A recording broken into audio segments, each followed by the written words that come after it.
Bonjour my friends, I'm Frankie and welcome to Club Foodie. Occasionally, I do have a sweet tooth and I like to make dessert. Also, when I have people over, of course, I'll have a dessert to serve them. There's one pastry that I totally loved since I was a child, but I make it only once a year. Why not more often? It's because I can eat them all by myself, and that's not good for my figure. In today's episode, I'll show you how to make my chocolate eclair. This pastry is my all-time favorite. Every year when I bake these sweet heavenly delights, it's always a success. Everyone devours them, and if there's any left, which doesn't happen very often, I finish them off.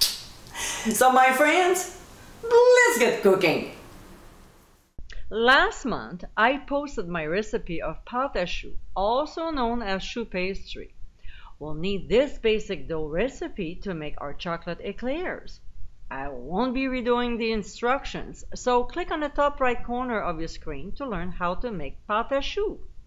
So right after we take the choux pastry out of the oven, we'll take a chopstick and make a hole at each end of them while they're still pretty warm. This will help to let the steam escape, and also this is where we'll pipe in the filling later. We'll let them cool off while we're making the custard, which in French we call it crème pâtissière. So let's start. In a medium saucepan over medium heat, we'll pour in milk and warm it up. Make sure it doesn't boil. That's important. In another medium saucepan, we'll combine egg yolks with sugar and whisk until well blended. To this, we'll add flour and we'll stir until well mixed. When the milk is warm, we'll carefully pour at first a little at a time into the flour egg yolk mixture, whisking constantly. We'll do that 2 or 3 times until there are no lumps in it and the mixture is relatively smooth. Then we'll pour slowly the rest of the milk, whisking non-stop. We'll turn the heat on medium and cook the custard, stirring continuously until it thickens, about 3 to 4 minutes. We'll remove from the heat and set aside until it cools off. About 5 minutes later, though, we'll add vanilla. We'll stir until well incorporated and let it continue to cool off.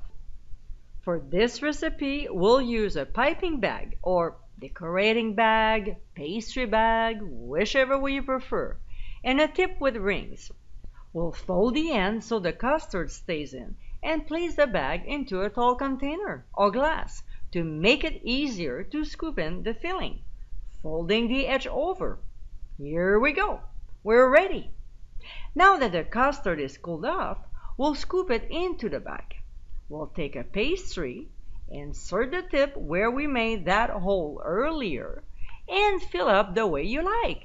If you enjoy them with a lot of custard, then fill your boots. Well, maybe not literally. When we're done piping, we'll place each of them in a container while finishing with the others. When we're done, we'll cover and transfer to the fridge while we're making the chocolate glaze in a bain-marie or double boiler. Same difference. So, when you place a bowl over a pot with 2 inches of water, make sure it doesn't touch the water, alright? We'll place chocolate along with butter, and then we'll let these 2 ingredients melt over medium heat, stirring occasionally. Next, we'll add the sifted confectioner's sugar to it and we'll stir so it is somehow mixed in with the chocolate mixture. Then we'll pour in milk and stir until very smooth before adding pure vanilla extract.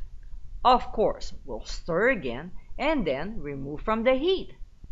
We'll pour the glaze into a shallow microwave-safe container big enough to be able to dip the eclairs in. We'll take them out of the fridge, take one at a time, and dip them in the chocolate to cover the top. We'll place them back in the container, and when we're done with all of them, we'll transfer back to the fridge for 10 minutes.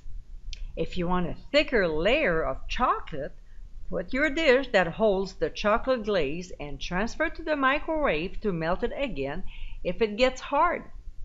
Dip them again and chill until ready to serve. And my friends, this is our chocolate eclairs. As you can see, these delicious French pastries are very easy to make at home. They are perfect to serve either after a meal or as a snack. Trust me, everyone loves them, and if there's any left, there will be more for you to enjoy, which isn't a bad thing. I hope you give it a try soon, and be sure to visit clubfoodie.com for ingredient amounts and more info. Until next time, my friends, bon appétit!